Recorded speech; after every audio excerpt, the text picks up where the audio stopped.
প্রতিদিন অসংখ্য খবরের জন্ম হয়, কিন্তু সব খবর আমাদেরকে ভাবায় না। কিছু, কিছু খবর আমাদেরকে ভাবায়।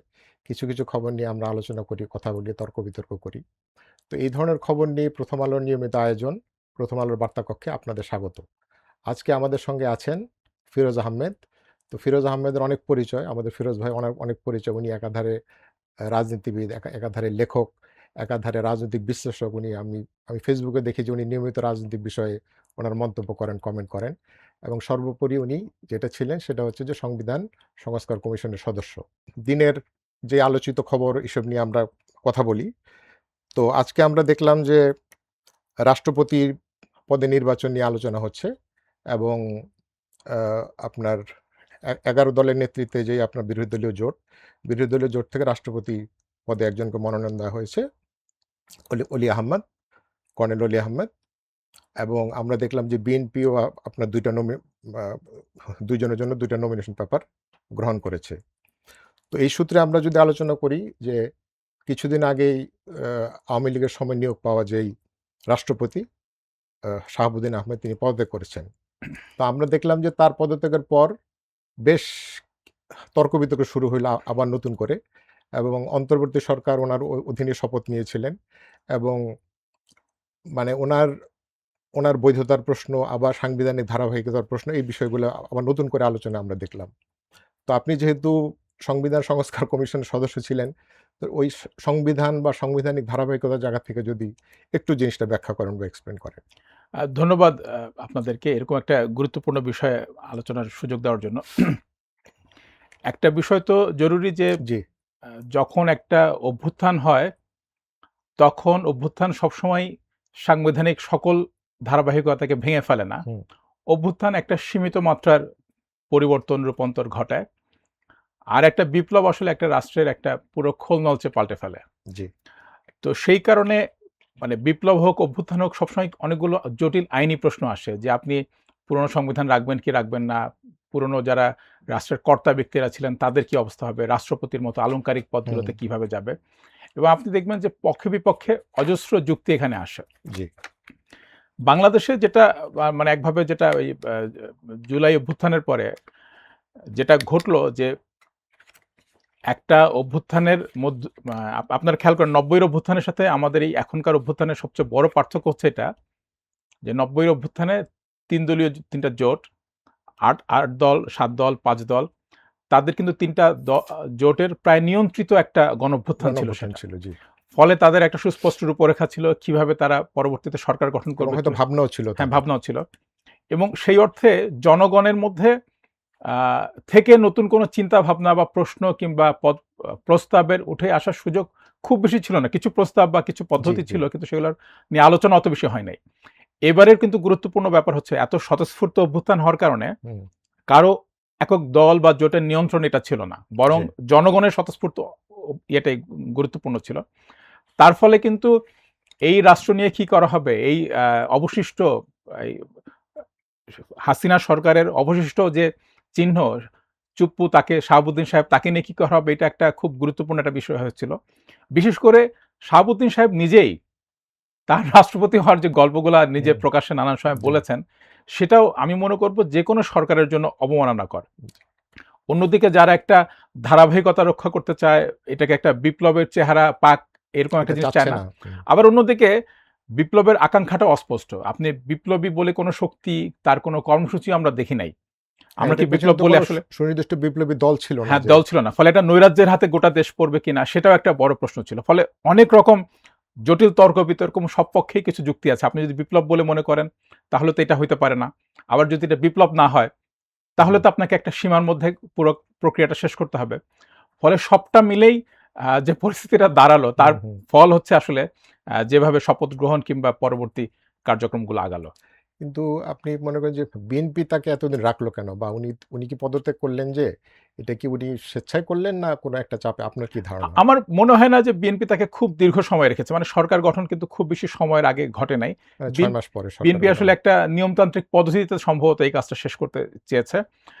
এইটা আসলে কি বলবো এটাকে যে মানে বরং এখন গুরুত্বপূর্ণ বিষয় হচ্ছে যে অভ্যুত্থানের পরে কি, কি ধরনের সংস্কার অন্তর্বর্তী সরকারের করার কথা ছিল, কি, কি সংস্কারের আশ্বাস বিএনপি জি, দিয়েছিল এবং সেই জায়গাতে আমরা আসলে কিরকম আশা হতাশার মধ্যে পড়ছি, এবং বলা যায় যে একটা সত্যিকার হুম, অর্থে হুম, হুম।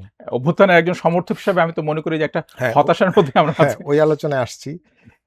এবার আমরা দেখলাম যে জুলাই অভ্যুত্থানটা একটা ভিন্ন প্রেক্ষাপটে অভ্যুত্থানের বার্ষিকীটা একটা ভিন্ন প্রেক্ষাপটে পালিত হইল। কারণ একটা নির্বাচিত সরকার এবং নতুন সরকার ক্ষমতায় আসলো। এবং আমরা দেখলাম যে এইবারের যেসব জুলাই অভ্যুত্থান সংক্রান্ত যেসব আলোচনা, তর্ক-বিতর্ক একটু একটু পরিসরটা একটু ভিন্ন পরিসরে, একটু বড় পরিসরে আলোচনা হচ্ছে। এবং আমরা এটাও দেখলাম যে জুলাইয়ের মালিকানা নিয়েও এক ধরনের তর্ক-বিতর্ক চলছে। তো এই যে একটা নতুন মানে একটা বড় পরিসরে বিস্তারিত আলোচনা এই গণঅভ্যুত্থানের ২ বছরের মাথায় এসে বা বার্ষিকীতে এসে এইটাকে আপনি কিভাবে এক্সপ্লেইন করবেন? এই যে মানে একটু ব্যাপক আলোচনা যে হচ্ছে। মানে যেটা ওই ৯০ এর সাথে তুলনা করলে ৯০টা খুব নিয়ন্ত্রিত একটা গণঅভ্যুত্থান ছিল। জি, এইবারে যদি কেউ বলে যে আমার কারণে, আমার ঘোষণায়, আমার দাবিতে কিংবা আমাকে দেখে জনগণ অভ্যুত্থান করেছে, অত্যন্ত ভুল কথা হবে, মিথ্যা দাবি হবে। এটা খুব জি। পরিষ্কার। অন্যদিকে এটা অস্বীকার করার সুযোগ নাই যে মানে বাংলাদেশে আসলে ১৮ সালের কোটা সংস্কার আন্দোলন, ১৮ সালের নিরাপদ সড়কের আন্দোলন এবং আরো অনেকগুলো আন্দোলনে আসলে একটা ভিত্তি তৈরি হয়েছিল, এবং যে জিনিসটা আমরা ভুলে যাই যে পুরো করোনার সময় পৃথিবীর মধ্যে আসলে সবচেয়ে কম ব্যবস্থাপনার বাংলাদেশে হয়েছিল। যে পরিমাণে দুর্নীতি হয়েছে এবং করোনার মধ্যে যে অর্থনৈতিক ধাক্কাটা ছিল, অব্যবস্থাপনা হয়েছে। এটাও গোটা জনগণকে একটা অর্থনৈতিকভাবে নির্জীব একটা জায়গায় ফেলেছিল। ফলে শেখ হাসিনার পতনের সকল ভিত্তি আসলে মানে প্রস্তুত ছিল। কন্ডিশন গুলো তৈরি ছিল। শিক্ষার্থীদের এই ন্যায্য দাবিকে কেন্দ্র করে আসলে সেটাতে আগুন লাগে। ফলে সেই কারণে তাদের অগ্রগণ্যতা ইতিহাসে কিন্তু সবসময় যা হচ্ছে নানান কাকতালীয় বিষয় থাকে, কখনো কখনো কারো উদ্যোগ থাকে, কখনো হুম, কখনো ইতিহাস কাউকে ঠেলে সামনে আনে। ধরেন ১৮ সালে কোটা সংস্কার আন্দোলন কিন্তু এবারের চাইতে অনেক দীর্ঘ সময় ধরে হয়েছে, এবং হুম, নিপীড়নের মাত্রা শুরুতে এর চেয়ে কম ছিল না। হুম, কিন্তু সেইটা আসলে একটা ভিত্তি প্রস্তুত করেছে। সেইটাই সরকারের বিরুদ্ধে মানে সরকারের ভিত্তিকে অনেকখানি দুর্বলও করে দিয়েছে। হুম, ওই দিক থেকে বলা যায় যে শিক্ষার্থীদেরকে উপলক্ষ করে কোটা সংস্কার আন্দোলন তৈরি হয়েছে, তাদের নিশ্চিতভাবে একটা অগ্রগণ্যতা থাকা উচিত। একই সাথে এটা বলা দরকার যে রাষ্ট্র পরিচালনার অভিজ্ঞতা, স্বপ্ন কিংবা দূরদর্শিতা সেটার দিকেও আসলে আমরা দেখি নাই যে একটা বিপ্লব বলে যে একটা প্রকল্প থাকে, তার রাষ্ট্রকে নিয়ে স্পষ্ট কতগুলো প্রস্তাব থাকে। প্রস্তাব থাকে ওগুলো ছিল না। মানে আপনি ধরেন আমি আসলে প্রথম আলোতে একটা লেখা লিখেছিলাম, ওটার শেষ বাক্যটা ছিল এরকম যে আমাদের এই অভ্যুত্থান আমলাতন্ত্রের দেয়ালের সামনে গিয়ে থেমে গেছে। হুম, আমলাতন্ত্রকে সংস্কার কোনো প্রস্তাব কিন্তু আমরা তাদের দিক থেকে দেখি নাই। হুম। জনগণের সাথে সামরিক বাহিনীর সম্পর্কটা কি সম্পর্কটা কি হবে? হবে? পুলিশের সাথে সম্পর্ক কি হবে? মানে প্রথম আলোর একটা ১০ বছর আগের একটা শিরোনামের কথা আমার মনে পড়ে খুবই। যে জানিস না মাছের রাজা ইলিশ আর দেশের রাজা পুলিশ। হুম, একজন সিটি কর্পোরেশনের একজন কর্মকর্তাকে ১৪ সালে পেটানোর সময় পুলিশ এই কথাটা বলছিল। হুম, আমরা কিন্তু ধীরে, ধীরে দেখতে পাচ্ছি যে ঐরকম একটা পরিস্থিতি আবার তৈরি হচ্ছে। মানে আপনি আজকে যে শুরুর যে বাক্যটা বললেন যে সব খবর তো আসলে আমাদেরকে ওইভাবে ভাবায় না। হুম, সপ্তাহ ৩ এক আগে একটা খবর দেখলাম যেটাকে আমাকে অত্যন্ত চিন্তিত করে। মিরাজ শেখ নামে একজন মানুষ জেলে মোটরসাইকেল ভাড়া দেওয়ার কাজ করেন। তাকে খুলনার এই সুন্দরবন সংলগ্ন মংলা এলাকা থেকে কোস্ট গার্ড অপহরণ করেছিল বলে, গুম করেছিল বলে একটা অভিযোগ আসে। আন্তর্জাতিক নানান তদন্তে এটার অনেকখানি সত্যতাও পাওয়া যায়। তো নানান আন্তর্জাতিক চাপ হইচইয়ের কারণে তাকে আবার ফেরত দেওয়া হয়। কিন্তু এটা কিন্তু আমার কাছে অত্যন্ত উদ্বেগের একটা খবর যে এই সরকারের আমলে বা গণঅভ্যুত্থানের পরে এটা ১ম গুমের ঘটনা। সূচনা না তো? এবং ধীরে, ধীরে এটা একভাবেই এইবারে অনেক আলোচনা হলো, হইচই হলো, আন্তর্জাতিক নানান চাপ আসলো। কতটা হলো দেশের মধ্যে আমি এটা জানি না। কিন্তু এটা নিয়ে যেভাবে সম্মিলিতভাবে কথা তোলা দরকার ছিল, এই কিছুদিন আগে আপনারা দেখেন যে নতুন যে আইন পাস হলো তাতে গুমের বিচার, গুমের তদন্ত পুলিশই করবে। হুম। অভ্যুত্থানের মধ্যে তারপরে দিয়ে উঠে আসা একটা গুরুত্বপূর্ণ দাবি ছিল হুম, যে স্বাধীন কমিশন লাগবে। কারণ এই গুমের বিচার যদি গুমের তদন্ত যদি পুলিশকে করতে হয়, তাহলে পুলিশ আসলে সেনাবাহিনী বলি, আমলাতন্ত্র বলি ওখানকার কোনো ফাইল চেয়ে পাঠাতে পারবে না। হুম। কার হুকুম কে দিল সেটা সে তদন্ত করতে পারবে না। ফলে পুলিশকে দিয়ে এমনকি এই পুলিশ তদন্ত নিজেও হবে যদি না। গুম হুম, করে হুম। তাহলে এটা স্পষ্ট কে কনফ্লিক্ট তদন্ত অফ করবে? ইন্টারেস্ট। হ্যাঁ। ফলে সারা দুনিয়াতে একটা আলাদা কমিশন করা হয় কিংবা বিচার বিভাগ কেমনভাবে বা এমন দায়িত্বশীল সংস্থা তৈরি করা হয়, পুলিশই হয়তো তদন্ত করবে কিন্তু তারা ওটা নির্দেশনা দিতে পারবে, তারা ফাইল চেয়ে পাঠাতে পারবে, কাগজপত্র দেখতে পারবে। তখন পুলিশ বাধ্য থাকবে এবং পুলিশ একটা নজরদারির মধ্যে থাকবে। হুম। এই জিনিসটা যে হলো না। ভারতের ক্ষেত্রে যেমন আমরা যেটা জানি জি, সেটা হচ্ছে যে মানে তদন্তকারী সংস্থার আ আ তো এত ক্যাপাসিটি থাকে না যে জি। পুলিশি তদন্ত হুম, করার। হুম। সেক্ষেত্রে যেটা করা হয় সেটা হচ্ছে যে পুলিশ কর্মকর্তাই তদন্ত করেন, কিন্তু ওই পুলিশ কর্মকর্তা ওই তদন্তকালীন সময়টা কমিশনের কমিশনের অধীনে থাকে। অধীনে এক একটা থাকে। দেশে এক রকম। এক দেশে আয়ারল্যান্ডে এক যেমন রকম। একদম আলাদা কমিশন আছে, জাপানে একটা এই এক ধরনের একটা পর্যবেক্ষক একটা কাঠামোর মতো আছে যে পুলিশের এই তদন্ত কাজটা করে। অনেক দেশে অনেকভাবে কাজটা করে, কিন্তু এই অভিযোগগুলো থাকা সকল দেশেই কোনো না কোনো ব্যবস্থা নেওয়া হয় যাতে পুলিশ একটা তদারকের মধ্যে থাকে। কোনো কোনো দেশে একদম পৃথক সংস্থা থাকে জি, যাদের নিয়োগ বদলি কোনো কিছুই পুলিশের অধীন না, এবং তারা একটা শক্তিশালী কাঠামো কাঠামো হিসেবে কাজ যারা করে। আলাদাভাবেই তদন্তটা করতে পারবে। আচ্ছা, এখন আমি যে একটু পলিটিক্যাল জায়গা থেকে যাই, সেটা হচ্ছে যে আমরা দেখতেছি যে জুলাইয়ের যে শক্তিগুলা বা যেই শক্তিগুলো এক হয়ে জুলাইয়ের গণঅভ্যুত্থানকে সফল করেছিল। জুলাইয়ের শক্তিগুলোর ভেতরে একটা বিভক্তি আমরা দেখতেছি। তো এই বিভক্তিটা এই যে একটু বিরোধপূর্ণ হয়ে উঠতেছে, এটার মানে এটার কোনো রাজনৈতিক ঝুঁকি দেখেন কিনা? যে ভবিষ্যতে এটার বা সামনের দিনগুলাতে এটার কোনো রাজনৈতিক ঝুঁকি মানে এটা দেখেন এটা কিনা? আসলে একটা অত্যন্ত গুরুত্বপূর্ণ প্রশ্ন। মানে মানে জুলাইয়ের পরে সকলে এক জায়গায় থাকবেন না, এটা স্বাভাবিকও ছিল। হুম, এটা স্বাভাবিক। কিন্তু কোন ভাষায়, কোন প্রক্রিয়ায়, কি প্রশ্নে আপনি পৃথক হচ্ছেন, এটা খুব গুরুত্বপূর্ণ একটা ব্যাপার। যদি এমন হইতো যে এই রাজনৈতিক চাপটা শিক্ষা স্বাস্থ্যে বরাদ্দ নিয়ে একটা প্রবল বিরোধী দলের আন্দোলন, অত্যন্ত আনন্দের ব্যাপার হতো। জি, কিন্তু এইটার ভাষাটা যদি আপনার হয় আসলে গালিগালাজ, একদম রাজনৈতিক শত্রুতা তৈরি করা, জি, তখন রাজনীতির ওই পরিসরটা, আলাপ আলোচনা, বিতর্কের পরিসরটা একদম বন্ধ হয়ে যায়। এবং আমাদের দেশে আসলে বহুদিন প্রায় একদলীয় একটা শাসনের মধ্যে আমরা থাকার কারণে কিন্তু সুস্থ বিতর্ক করা, আলাপ আলোচনার পরিসরের মধ্যে আমরা নাই। এইটা কিন্তু সমাজে যে ধরনের শক্তিগুলোর কারণে, আমি জি, বলব যে একটা আমলাতান্ত্রিক শক্তি, একটা পুলিশি রাষ্ট্র কাঠামো, এটা বাংলাদেশকে বিপর্যস্ত করেছিল। এবং এটা সবসময় মনে রাখতে হবে যে যত বেশি নৈরাজ্য তৈরি হবে, হিংসাত্মক ঘটনা তৈরি হবে, তার ফলে কিন্তু তত বেশি রাষ্ট্রীয় কাঠামোগুলো আবার শক্তিশালী হবে। এবং এটার সাথে আমি একটা জিনিস যুক্ত করতে চাই, যে এখানে সরকারের ভূমিকা বেশি গুরুত্বপূর্ণ হওয়ার কথা। এবং এই যে আপনি কিছুদিন আগে দেখেন যে সিলেটে একটা ছেলের চোখ অন্ধ করে দেওয়া হলো হুম, একটা সাধারণ একটা বিরোধী দলীয় কর্মসূচিতে, এটা কিন্তু খুব বিপজ্জনক।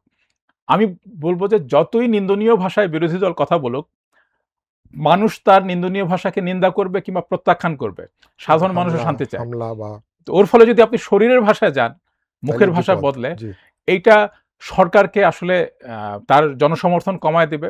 বিরোধী দলের বাড়বে কিনা আমি জানি না। কিন্তু এটা আসলে আবার রাজনীতির শূন্যতা তৈরি করবে এবং আবারও কাঠামোগুলোর হাতে, রাষ্ট্রীয় সংস্থাগুলোর হাতে দেশ চলে যাবে। এটা খুব বিপজ্জনক। হুম। আপনি তো সংবিধান সংস্কার কমিশনের সদস্য ছিলেন এবং আরো অনেকগুলো সংস্কার কমিশন হয়েছে আমরা জানি। তো ওইসবের প্রতিবেদনগুলো আছে এবং এইটা আপনি এর আগে বললেন যে এখন দায়িত্ব সরকারেরই বেশি, একটা নির্বাচিত সরকার আসছে। তো আপনি কি দেখতেছেন? মানে এই সরকারের কাছ থেকে স এই সংস্কারগুলা কোন মাত্রায় হবে বা কতটুকু সম্ভব বলে আপনি মনে করেন বা আপনি ইঙ্গিতটা কি পাচ্ছেন? মানে আমি এইভাবে একটা জিনিস বলতে পারি যে আ একটা তো ছিল ধরেন সংবিধান সংস্কার কমিশন, এবং এরকম আরো অনেকগুলো কমিশন জি, হয়েছিল। নারী কমিশন কিংবা শ্রম সংস্কার কমিশন, বিচার বিভাগের সংস্কার কমিশন, পুলিশ জি, সংস্কার কমিশন। সবগুলো কমিশনের প্রতিবেদন নিয়ে আমি সমান সন্তুষ্ট না। জি, মানে এই কমিশনের রিপোর্টগুলো নিয়ে আসলে খুব গুরুত্ব দিয়ে আলাপ করা দরকার। যে এত হুম, আলাপ আলোচনা করে আপনারা কি তৈরি করলেন? আমি ব্যক্তিগতভাবে মনে করি যে সংবিধান সংস্কার কমিশনের কিছু জায়গাতে যেখানে আমরা ওইটাও প্রথম আলোতে আমার এবং আরেকজন সদস্যের একটা লেখা ছাপা হয়েছিল যে আমরা কমিশনের প্রধানের কাছে একটা বড় একটা চিঠি দিয়েছিলাম হুম, রাষ্ট্রধর্ম নিয়ে আমাদের আপত্তি বিষয়। হুম, এর বাইরে এই কমিশনের প্রতিবেদন বিষয়ে আমার যেটা মনে হয় যে এটা একটা গণতান্ত্রিক বাংলাদেশের রূপরেখা এটার মধ্যে থাকবে। হুম। কিন্তু এটা আসলে অনেক বিপ্লবী আকাঙ্ক্ষার প্রকাশ। কিন্তু ঐক্যমত্য কমিশনের যে প্রতিবেদন জি, যেখানে রাজনৈতিক দলগুলো মোটামুটি একমত তাদের হয়েছিল মতামত যে দিয়েছিল। এই হ্যাঁ, জায়গাতে আমরা একমত। তারা অনেকগুলো জায়গাতে একমত হয়েছিল। সেটাকে আমি বলব যে লঘিষ্ঠ সাধারণ গুণিতক বলে না? জি। যে ন্যূনতম কি ন্যূনতম জায়গাতে কি, আমরা কি একমত জায়গায় আছি। একমত হন। সেইটার বিষয়ে বিএনপি একমত হয়েছে এবং সেটা বাস্তবায়ন করাটা তার নৈতিক দায়িত্ব। সম্ভাবনা আছে যে সেইটা আসলে যথাসম্ভব এড়িয়ে যাওয়ার চেষ্টা করবে, দীর্ঘসূত্রী করবে, কিংবা তারা যদি মুখে এখনো আশ্বাস দিচ্ছে যে এটার জি, বিষয়ে তারা প্রতিশ্রুতিবদ্ধ। এই প্রসঙ্গে আমি শুধু একটা বিষয় বলতে চাই যে ৬৯ সালে আপনি যদি তুলনা করেন, ৬৯ সালে মানুষের অনেক বিপ্লবী আকাঙ্ক্ষার প্রকাশ ঘটেছিল ৬৯ গণঅভ্যুত্থানে। সেইটা রাষ্ট্র ন্যূনতম মাত্রায় ওই যে লঘিষ্ঠ সাধারণ গুণিতক দিয়ে যেটুকুন সমাধান করা যেত সেটুকুন করতে রাজি হয়নি বলে মানুষ আবার ৭১-এর মতো একটা বিপ্লব করেছে। জি, আমরা যদি ঐক্যমত্য কমিশনে যেসব বিষয়ে আপনারা সবাই একমত হয়েছেন, সেগুলো যদি আমরা যেমন এই যে পুলিশের যে একটা গণতান্ত্রিক সংস্কার করতে হবে, গুমের একটা গণতান্ত্রিক সংস্কার করতে হবে, মানবাধিকার কমিশন এটাকে গণতান্ত্রিক করতে হবে এবং মানবিক করতে হবে, এইগুলোতে যদি ব্যর্থ হন, এমনকি অর্থনৈতিক সংস্কার যদি করতে ব্যর্থ হন, তাহলে এটা আরেকটা গণঅভ্যুত্থান ডেকে আনবে। এটা খুব অনিবার্য কিন্তু। মানে এটা রাষ্ট্রবিজ্ঞানের এই ব্যাপারগুলো এইভাবে বোঝা যায় যে আপনি যখন মানুষের আশা-আকাঙ্ক্ষা সেটা আপনি দমন করতে পারবেন না। হুম। যে বিরাট তরুণ জনগোষ্ঠী আপনার তৈরি হচ্ছে, তারা বেকারত্বের শিকার হচ্ছে, তারা অশিক্ষার শিকার হচ্ছে, তাদের স্বপ্ন বা ব্যক্তিত্বের পূরণ ঘটছে না। এইটা তো তাকে ক্রমাগত হতাশার মধ্যে ফেলবে। ফলে নতুন, নতুন শক্তির কিন্তু প্রকাশ এখানে ঘটবে। তো সেই কারণে আমার মনে হয় যে বিএনপির কর্তব্য যে ন্যূনতম যেটুকুন জায়গায় সে একমত, সেগুলি পালন রাষ্ট্র করা। রাষ্ট্রনায়করা যদি দূরদর্শী হন, বহু ক্ষেত্রে সংস্কারের পথে তারা অনেক বড় গুরুত্বপূর্ণ বিপ্লবী কাজ করতে পারেন। আর তাদের যদি দূরদর্শিতা না না থাকে, থাকে তাহলে তখনই আসলে বিপদ ভেঙে পড়ে, আছে। সব বিপ্লবের মতো পরিস্থিতি তৈরি হয়। আচ্ছা, আরেকটা প্রশ্ন করি, সেটা হচ্ছে যে এটা বলা হয় বা আমরা অনেকেই বলি যে জুলাই গণ আন্দোলন মানে প্রচলিত ধারার যে রাজনীতি, ওই রাজনীতিতে একটা বড় পরিবর্তন আসছে। রাজনৈতিক চিন্তাধারার ক্ষেত্রে একটা বড় পরিবর্তন আছে। তো আমার প্রশ্ন হচ্ছে এরকম যে বাংলাদেশের যে মূলধারার রাজনীতি যে দলগুলা, তারা এই যে পরিবর্তনটা যে ঘটে গেছে, মানে মূলধারার রাজনৈতিক দলগুলো এটা কতটুকু বুঝতে পারতেছে? বা তারা তাদের আ মানে আচার-আচরণে বা তাদের কর্মসূচিতে কি এর কোনো রিফ্লেকশন পাওয়া যায় যে এই চেঞ্জটা যে একটা রাজনীতির যে একটা গুণগত পরিবর্তন হইছে, এই পরিবর্তনটা তাদের বিবেচনায় আছে বা তারা অ্যাকর্ডিংলি তারা কাজ করতেছে? এইটা এই প্রশ্নটা আসলে একদিক থেকে ভাবার মতো যে ধরেন আমরা যদি অভ্যুত্থানের পরে রাজনৈতিক শক্তিগুলোর দিকে তাকাই, আপনি আ আপনি আমাকে বলেন, আপনি বলেন যে গত ১৫ বছরে, গত ২০ বছরে বাংলাদেশের রাজনৈতিক দলগুলা বেশিরভাগ সংবিধান নিয়ে কিংবা আমলাতন্ত্র নিয়ে কিংবা বাংলাদেশের ভূমি নিয়ে, বাংলাদেশের অর্থনীতি নিয়ে কি ধরনের সংস্কার করা উচিত? পুলিশ নিয়ে কি ধরনের সংস্কার, ব্যক্তি পর্যায়ে, বুদ্ধিজীবী পর্যায়ে, বিশেষজ্ঞ পর্যায়ে অনেক আলাপ আলোচনা প্রতিবেদন কিন্তু আমরা দেখি। রাজনৈতিক পর্যায়ে হ্যাঁ। রাজনৈতিক পর্যায়ে কি আমরা দেখি কখনো? না। খুব সামান্য, হুম, খুব ন্যূনতম মাত্রায়। আমি ১ জন ২ জনের নাম বলে এক ধরনের বৈষম্য করতে চাই না। কিন্তু আমি বলব যে এইটা একটা বুদ্ধিবৃত্তিক দৈন্য আমরা দেখি, ১। কিন্তু অভ্যুত্থানের পরে একটা দারুণ জিনিস আমি এটা সবসময় দেখলাম যে আমরা অভ্যুত্থানের আগে অল্প কিছু মানুষ আমলাতন্ত্র কিংবা সংবিধান, আমি আইনের ছাত্র, ফলে ওইটা নিয়ে আমার সবসময় আগ্রহ ছিল। জি। এগুলো নিয়ে কথা বলতাম। অভ্যুত্থানের পরে বাংলাদেশে একটা ভালো ঘটনা ঘটেছে, সেটা হচ্ছে গণঅভ্যুত্থানের সবচেয়ে বড় অর্জন আমি বলব যে বাংলাদেশে পুরনো বুদ্ধিবৃত্তিক চিন্তাকে অনেকখানি ঝাঁকিয়ে দিয়েছে, অপ্রয়োজনীয় প্রমাণ করেছে। এবং আপনি দেখেন নতুন অনেক ছেলেমেয়েরা যাদের বয়স হয়তো ২৫ বছর, ৩৫ বছর, ৩২ বছর, এই বয়সে আমাদের সময় আমরা সুযোগটাই পাইনি এই বয়সে লেখালেখি করার কিংবা চিন্তা প্রকাশ করার। অসাধারণ সব কাজ, গবেষণা তারা এই আমলাতন্ত্র বলেন, সংবিধান বলেন, পুলিশ সংস্কার বলেন, সারা দুনিয়ার সাথে তুলনা করা বলেন, এই কাজগুলা করছে।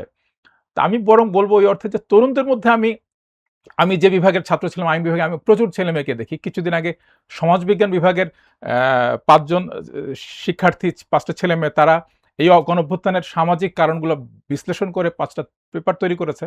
আমি মুগ্ধ। আমার মনে হয় যে তরুণ জনগোষ্ঠীর মধ্যে একটা খুবই বড় রূপান্তর এই গণঅভ্যুত্থান তৈরি করছে। তাদের সাহস যেভাবে তারা তৈরি করছে, তৈরি আকাঙ্ক্ষা করছে। যে তৈরি করছে, এইটার চাপ বাংলাদেশের পুরনো শাসন কাঠামো বলেন, ব্যক্তি বলেন, সামলানো খুব মুশকিল। ফলে এবং আরেকটা বড় ব্যাপার দেখেন যে তৃণমূল পর্যায়ে আওয়ামী লীগের যে নিয়ন্ত্রণের ব্যবস্থাটা ছিল, গণরুম, গেস্ট রুম, হুম, এটা কিন্তু অভ্যুত্থান উচ্ছেদ করছে।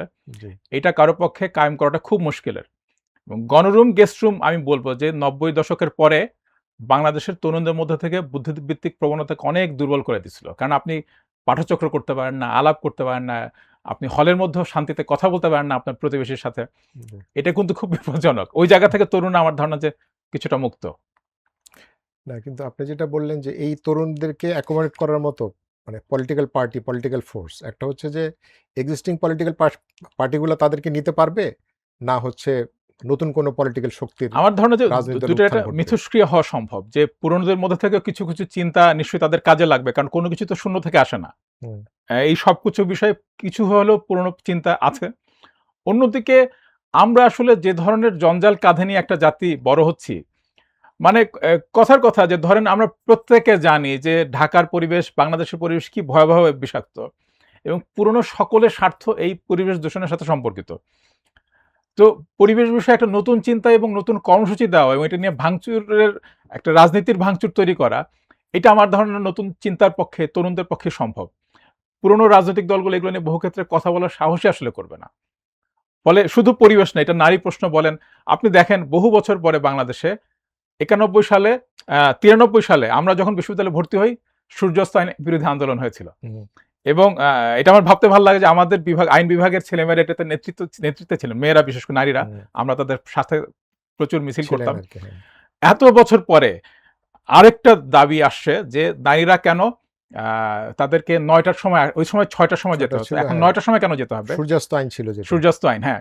হুম। এখন নারীরা আবার নতুন করে দাবি করছেন যে আমরা কেন যেকোনো চাকরি সময় করতে ঢুকতে পারবো পারবে না, না। টিউশন করতে পারবো না, ছেলেরা যে সুযোগটা হুম, পায়, হুম, লাইব্রেরিতে যেতে পারবো না। হুম।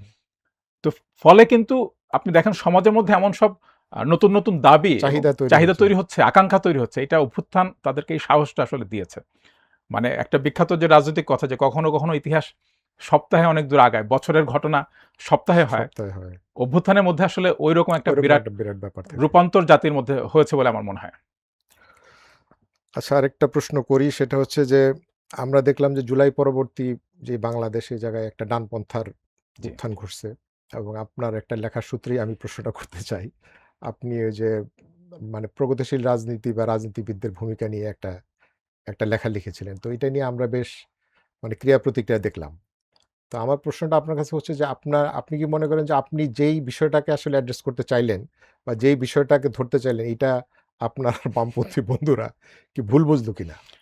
হ্যাঁ, আমার আসলে মনে হয় আমি আপনার সাথে পুরোপুরি একমত। প্রশ্নটার সাথে একমত যে আমি এইটার যতগুলো উত্তর দেখলাম, সবগুলো উত্তরের মধ্যেই তারা কি, কি করেছেন এটা একটা ফিরিস্তি।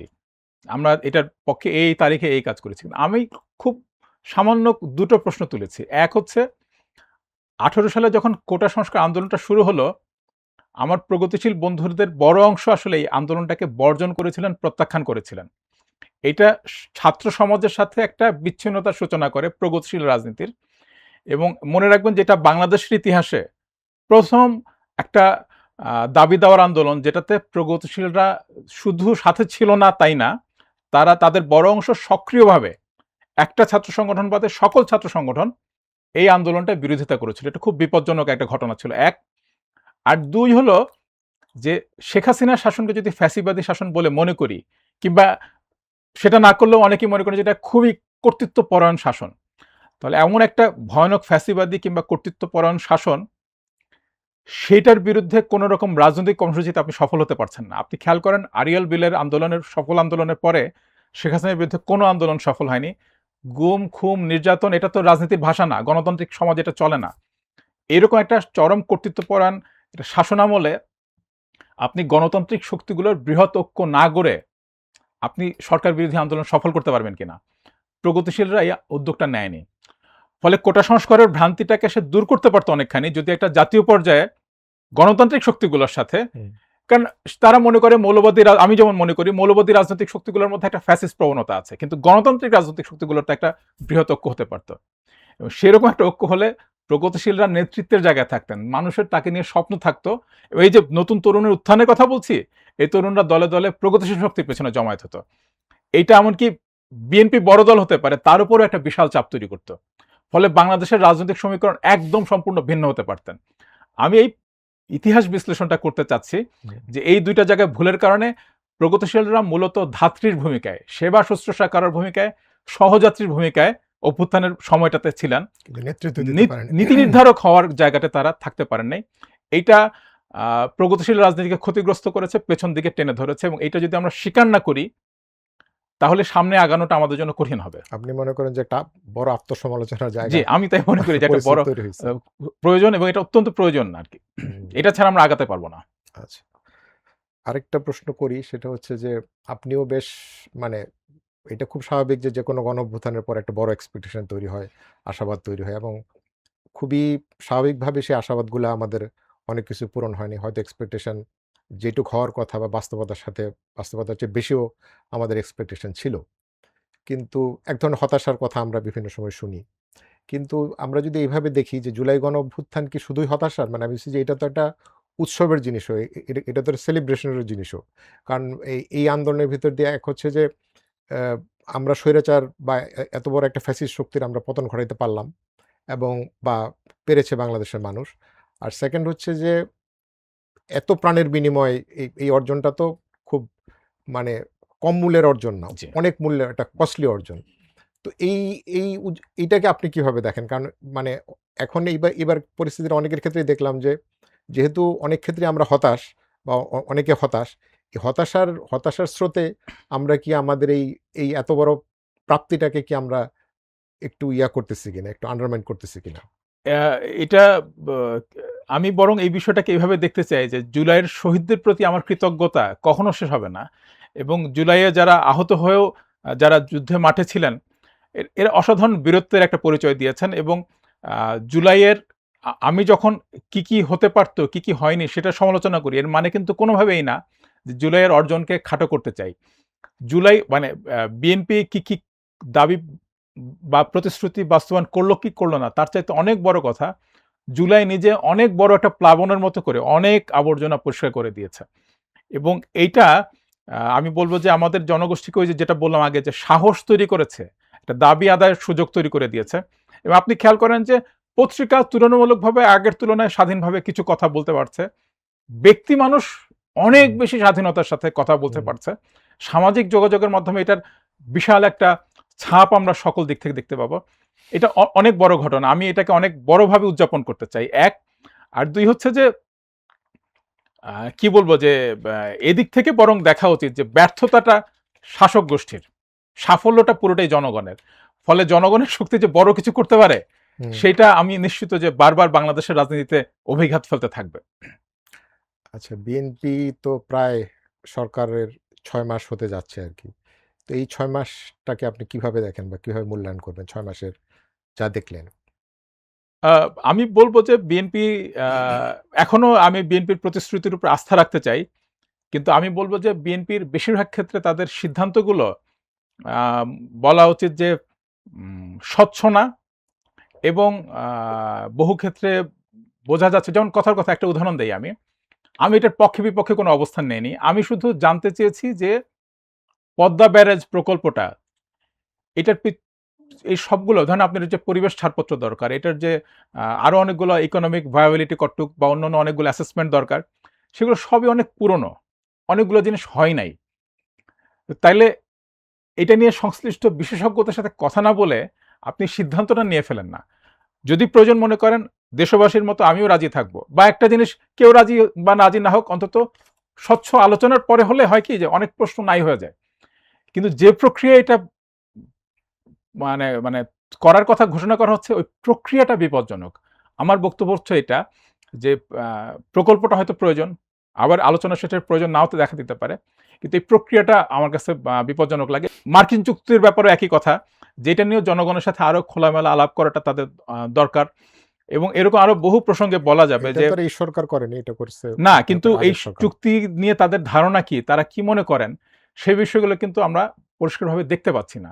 এইটা হচ্ছে বিপজ্জনক। কিংবা এই যে সর্বশেষ একটা সামরিক জোটে অংশগ্রহণ করার কথা বলা যায় যে আ এটা আসলে কি এক ধরনের চাপের মধ্যে ঢুকে পড়তেছে তারা?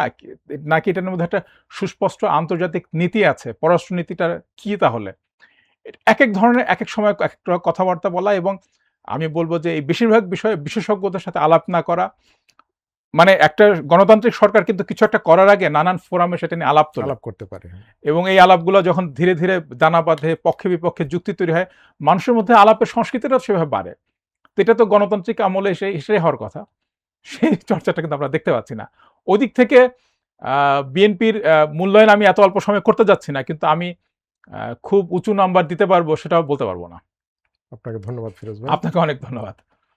প্রিয় দর্শক, আমাদের বার্তা কক্ষ আজকে এখানেই শেষ হচ্ছে। আশা করি আগামীকালও আমাদের সাথে থাকবেন। সবাইকে ধন্যবাদ।